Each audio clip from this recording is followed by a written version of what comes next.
কবি আসাদ বিন হাফিজ রচিত একটি অনিবার্য বিপ্লবের ইস্তেহার। আমি আমার জনগণকে আরেকটি অনিবার্য বিপ্লবের জন্য প্রস্তুতি নেওয়ার কথা বলছি।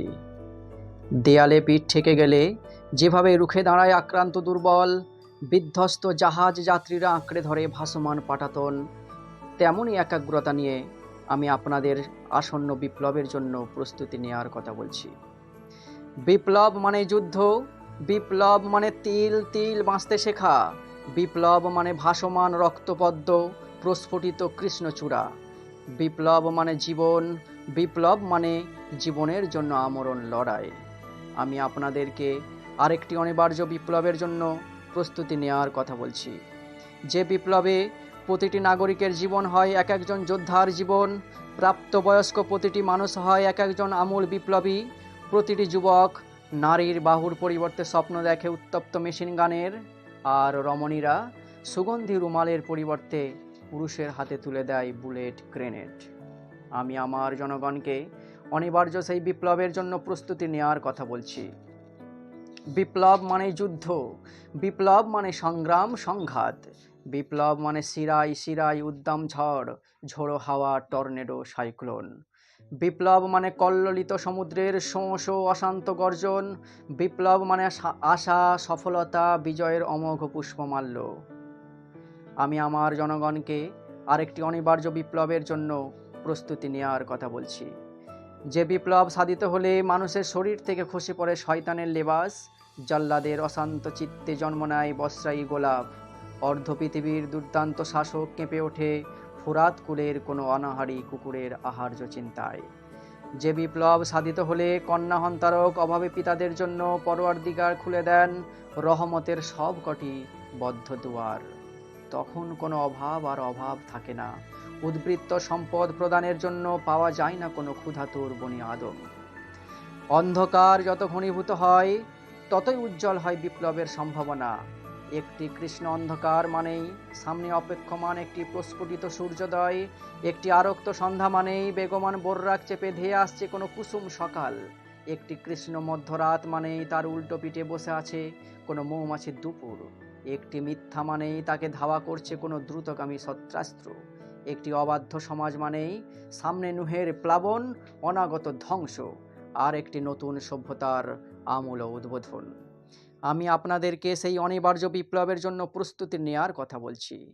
দিন ও রাত্রির প্রতিটি আবর্তনে শোনা যায় যে বিপ্লবের অশ্ব ক্ষৌরধ্বনি, ঋতুচক্রের প্রতিটি আবর্তনে শোনা যায় যে বিপ্লবের অশ্ব ক্ষৌরধ্বনি, মাস ও বৎসরের প্রতিটি ঘূর্ণিপাকে শোনা যায় যে বিপ্লবের অশ্ব ক্ষৌরধ্বনি, যুগ ও কালের প্রতিটি ঘূর্ণিপাকে শোনা যায় যে বিপ্লবের অশ্ব ক্ষৌরধ্বনি, শতাব্দীর প্রতিটি পরতে পরতে যে বিপ্লবের পলিময় মৃত্তিকা। আমি আমার জনগণকে সারাক্ষণ বুকের মধ্যে বিপ্লবের চাষ করতে বলছি, যে বিপ্লবের চাষ করলে প্রজ্বলিত অগ্নি হয় জাফরান বিথি, যে বিপ্লবের চাষ করলে নীল নদের আহার্য হয় অবাধ্য ফেরাও, আব্রাহার হাতি হয় পাখির খোরাক, চুরমার হয়ে যায় রোম ও পারস্যের বিশাল সালতানাতের দাম্ভিক চূড়া, ব্যর্থ হয়ে যায় কারণের ধন, কল্পিত স্বর্গদ্বারে হুমড়ি খেয়ে পড়ে থাকে অবাধ্য সাদ্দাদের 10টি আঙুল, আর কারাগারের কয়েদি বন্দি ইউসুফ কুদরতের ইশারায় রাজমুকুট পরে হয়ে যান বাদশা কেনান। আমি আমার জনগণকে আসন্ন সেই বিপ্লবে ঝাঁপিয়ে পড়ার জন্য উদাত্ত আহ্বান জানাচ্ছি। যেখানেই অন্ধকার সেখানেই বিপ্লব, যেখানে ক্লেদাক্ত পাপ পঙ্কিলতার শৈলাভ সেখানেই বিপ্লব, যেখানে নগ্নতা বেহায়াপনার যুগল উল্লাস সেখানেই বিপ্লব, যেখানে মিথ্যার ফানুস সেখানেই বিপ্লব, যেখানে শোষণ ও সুদের অক্টোপাস ক্যান্সার সেখানেই বিপ্লব। বিপ্লব সকল জুলুম অত্যাচার আর নির্যাতনের বিরুদ্ধে, বিপ্লব অন্তরের প্রতিটি কুচিন্তা আর কুকর্মের বিরুদ্ধে। আমি আপনাদেরকে বিপ্লবের মৌসুমের কথা স্মরণ করিয়ে দিতে চাই। মৌসুম ছাড়া কোনো বসন্ত আসে না, বর্ষা আসে না, মৌসুম ছাড়া ফোটে না কৃষ্ণচূড়া, পলাশ, শিমুল। সময়কে ধারণ করতে না পারলে গর্ভবতী হয় না কোনো রমণী, ফলবতী হয় না সবুজ ধানের শীষ, সিম আর মটর দানা। সময়কে ধারণ করতে না পারলে সফল হয় না বিপ্লবের আরাধ্য কাজ। কৃষ্ণ মধ্যরাত পেরিয়ে আজ বিংশ শতাব্দী ছুটছে পুত্তুসের দিকে। সাইবেরিয়ার বরফখণ্ডে মুখ লুকাচ্ছে পাশবতন্ত্র। আদ ও সামুদ জাতির মতো টেক্সাসের ঘোড়াগুলোকে ঘিরে ফেলেছে আল্লাহর গজব। ফিলিস্তিন, আফগানিস্তান, বসনিয়া, কাশ্মীর, পৃথিবীর প্রতিটি প্রান্তরে লাউড স্পিকারের সামনে দাঁড়িয়ে গেছে যুগের মুয়াজ্জিন। আকাশ বাতাস প্রকম্পিত করে এখনই আজান হবে। সে আওয়াজের নিচে হারিয়ে যাবে অ্যাটম ও কামানের ধ্বনি। গড়িয়ে যাওয়া উজুর পানিতে ভিজে অকেজো হয়ে পড়বে সব কোটি দূরপাল্লার ক্ষেপণাস্ত্র। আবাবিল পাখির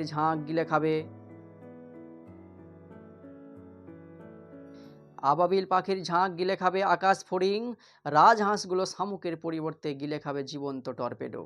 সাদা কবুতরের পাখনায় আটকা পড়ে থেমে যাবে আণবিক ঝড়। আর বেহেশত থেকে শহীদেরা আপনাদের বিজয় অভিনন্দন জানানোর জন্য মার্চ পাস্ট করতে করতে এসে দাঁড়িয়ে যাবে রাস্তার দুপাশে। তাদের প্রত্যেকের হাতে থাকবে একটি করে রক্ত গোলাপ, সজীব ও তরতাজা, চিত্তহারী, ঘ্রাণময়।